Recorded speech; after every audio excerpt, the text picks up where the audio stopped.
మిగతా మీకు బోర్ కొట్టకుండా ఎంటర్టైన్ చేసి ఒక మంచి సినిమా, పండగ సినిమా అందించే బాధ్యత మా అందరిది. Thank you so much once again. అనగనగా ఒక రాజు అనే సినిమా చాలామంది నన్ను అడుగుతుంటారు, ఫ్యామిలీ బ్యాక్గ్రౌండ్ లేకుండా ఇక్కడ దాకా ఎలా వచ్చావని. దానికి నా సింపుల్ ఆన్సర్, నాకు ఫ్యామిలీ బ్యాక్గ్రౌండ్ లేకపోయినా బ్యాక్గ్రౌండ్లో చాలామంది ఫ్యామిలీస్ ఉన్నారు. So thank you so much, thank you very much. ఈ ఫ్యామిలీస్ అందరికీ, మిమ్మల్ని అందరినీ ఎంటర్టైన్ చేయడానికి నేను నా చివరి శ్వాస దాకా నేను ప్రయత్నిస్తాను. Thank you so much. Thank you so much Naveen. Wish you super success and ఒక మంచి హుక్ స్టెప్తో ఎండ్ చేద్దామా? హుక్ స్టెప్ అంటే గుర్తొచ్చింది, ఈ పండక్కి మన బాస్ హుక్ స్టెప్ థియేటర్స్లో చూశారు కదా ఎలా ఉందో. సో మా గురువు గారు చిరంజీవి గారు ఆల్రెడీ థియేటర్స్లో ఒక ఎనర్జీ సెట్ చేసేసారు ఆయన హుక్ స్టెప్ తోటి.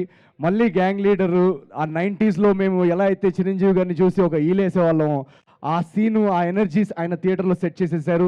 So thank you so much boss. Once again మీరు మా అందరికి ఒక ఎగ్జాంపుల్ సెట్ చేశారు పండక్కి. అదే ఎనర్జీ తోటి, ఆ ఎనర్జీ బాస్ ఇచ్చిన ఎనర్జీని అలా తీసుకొని రేపు 14 నాడు మేము ఆ ఎనర్జీని కంటిన్యూ చేయబోతున్నాము అనగనగా రాజు థియేటర్స్లో.